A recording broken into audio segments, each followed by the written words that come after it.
Hello and welcome to my presentation on change order management, control and practice in construction contracts. My name is Sabir Khan and I am delighted to talk today on this important topic. In construction contracts, variation or change order, this aspect of the contract has a backbone position to effectively control the project in terms of cost and time. The aim of this lecture is to obtain knowledge and ability to effectively manage and control variation or change order process from bid stage until the issuance of completion certificate.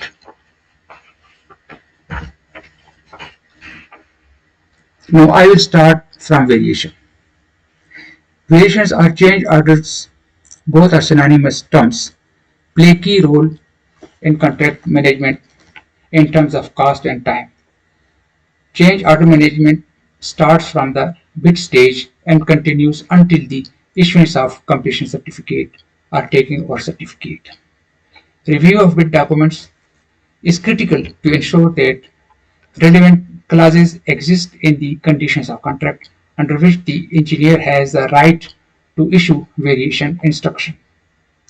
Likewise, contractor also has the opportunity and means to propose a change order when the when he considers that he is entitled change for a change order, enabling him to assert that an instruction of the engineer is required to be issued.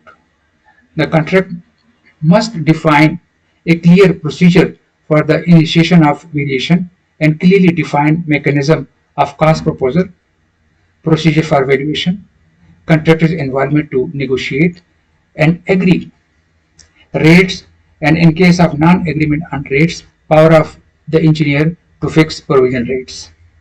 Determining of provision rates will facilitate release of payment to the contractor by incorporating in the interim payment certificate under the relevant clause, and the contractor's cash flow will not affect. The provision of variation exceeding 15% or 20%, whatever provision in the contract, must be read and understood properly. This explains that if on the issuance of taking over certificate for the whole of the works, it is found that all varied work valued under the contract provisions and all adjustments upon measurement of the estimated quantities set out in the bill of quantities. This is referred to measurable contract, excluding provisional sums, day works, and price adjustments. In addition to are deductions from the contract price, which taken together are in excess of 15% of the effective contract price, or the contract price excluding provisional sums and day works and adjustment under clause 70, if any, then there will be added to or deducted from the contract price, the contractor's side and general overheads costs as agreed between the employer, the engineer, and the contractor, are determined by the engineer, shall be added or deducted in the contract price.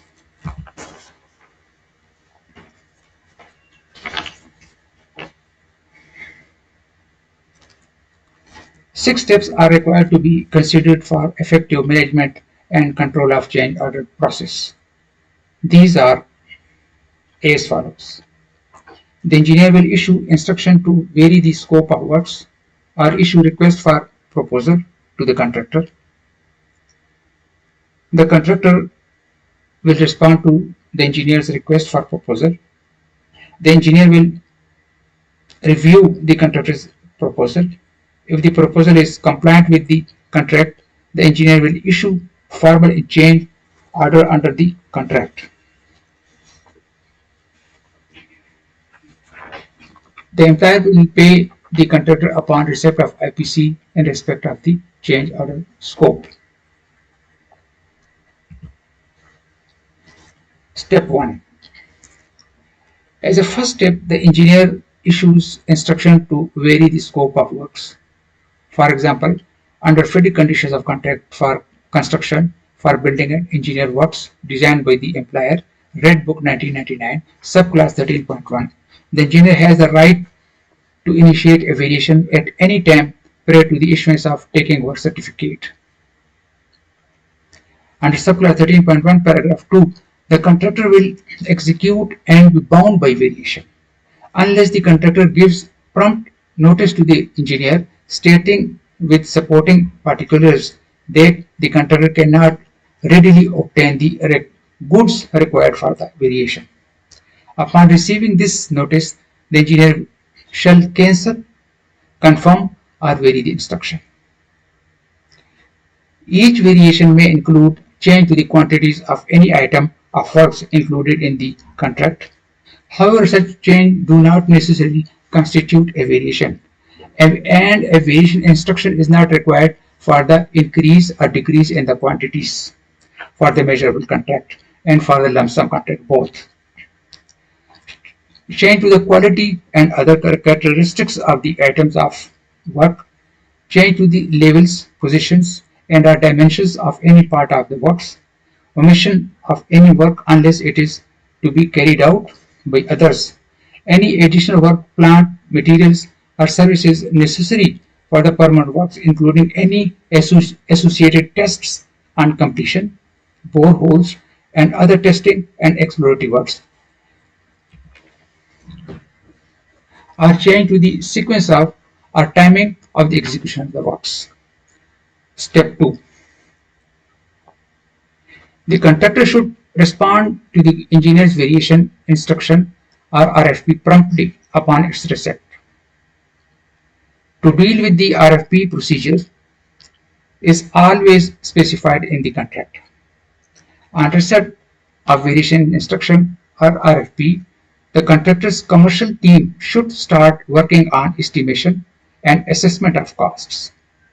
If the contractor is unable to give a firm proposal within the stipulated time, then a provisional assessment must have to suffice.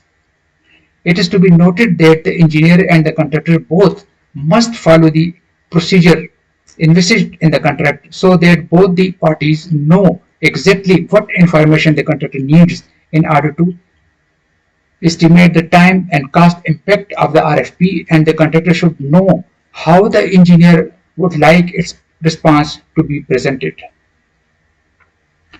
Under the FIDIC Red Book 1999, if the engineer requests a proposal, the contractor shall respond in writing as soon as practicable by submitting a description of the proposed work to be performed and program for the execution, the contractor's proposal for any necessary modifications to the program in accordance with the provision related to program and the time for completion, and the contractor's proposal for evaluation of the variation.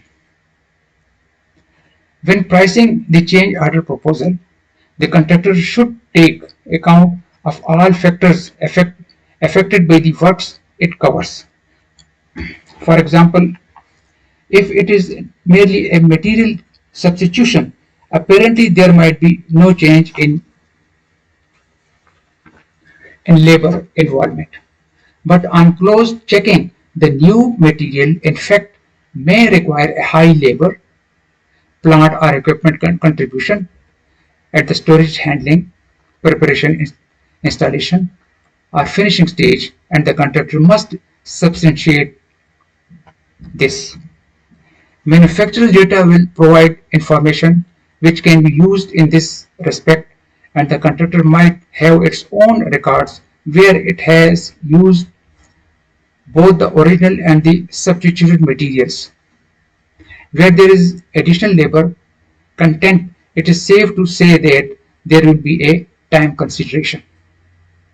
The change order work would have to be plotted on the critical path diagram in order to see what effect it actually had on other works before a definitive statement could be made in this respect.